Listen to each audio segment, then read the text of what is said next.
ഇനി പത്തനംതിട്ട അമ്പാടി വധക്കേസിൽ ഒരാളെ കൂടി പ്രതി ചേർത്തിട്ടുണ്ട്. വാഹനത്തിലുണ്ടായിരുന്ന 3 പ്രതികൾക്ക് പുറമെയാണ് അക്സം ഖലീം എന്നയാളെ കൂടി പ്രതി ചേർത്തത്. സംഘർഷത്തിന് ആളുകളെ വിളിച്ചുകൂട്ടിയതാണ് ഇയാൾക്കെതിരെയുള്ള കേസ്.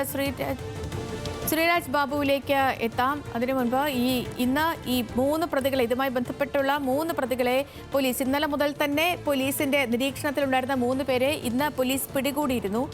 ഈ പിടികൂടിയ പ്രതികൾക്ക് പുറമെയാണ് ഇപ്പോൾ ഒരാളെ കൂടി പ്രതി ചേർത്തിരിക്കുന്നത്. ഇതോടെ കേസിൽ 4 പ്രതികളായിരിക്കുന്നു. ശ്രീരാജ് ബാബുണ്ട്. ശ്രീരാജ്, ഇപ്പോൾ പ്രതി ചേർത്തിരിക്കുന്ന ആൾക്ക് ഈ കേസുമായുള്ള ബന്ധം എന്താണ്?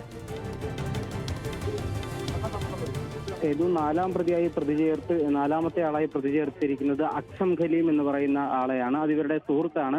ഇയാൾ ആയിരുന്നു ഇന്നലെ ഇവർ തമ്മിൽ സംഘർഷം ഉണ്ടാകുന്നതിന് തൊട്ട് മുൻപ് സംഘർഷത്തിന് വേണ്ടിയിട്ട് ആളുകളെ വിളിച്ചു കൂട്ടിയത് എന്നാണ് പോലീസ് പറയുന്നത്. ആദ്യം മുതൽ 3 പ്രതികളെ കേന്ദ്രീകരിച്ചായിരുന്നു അന്വേഷണം നടന്നിരുന്നത്. അരവിന്ദ്, അജോ, ശ്രീകുട്ടൻ എന്നിവരായിരുന്നു ആ 3 പ്രതികൾ. അതിനുശേഷമാണ് ഇപ്പോൾ 4ാമനായി അക്സം ഖലീമിനെയും കൂടി പ്രതി ചേർക്കാനായിട്ട് പോലീസ് തീരുമാനിച്ചിരിക്കുന്നത്. 4ാം പ്രതിയായ അക്സം ഖലീമാണ് സംഘർഷത്തിനായി ആളുകളെ വിളിച്ചു കൂട്ടിയത്. ഫോൺ കോളുകൾ ഉൾപ്പെടെ പരിശോധിച്ച ശേഷമാണ് ഈ 4ാം പ്രതിയെ കൂടി പോലീസ്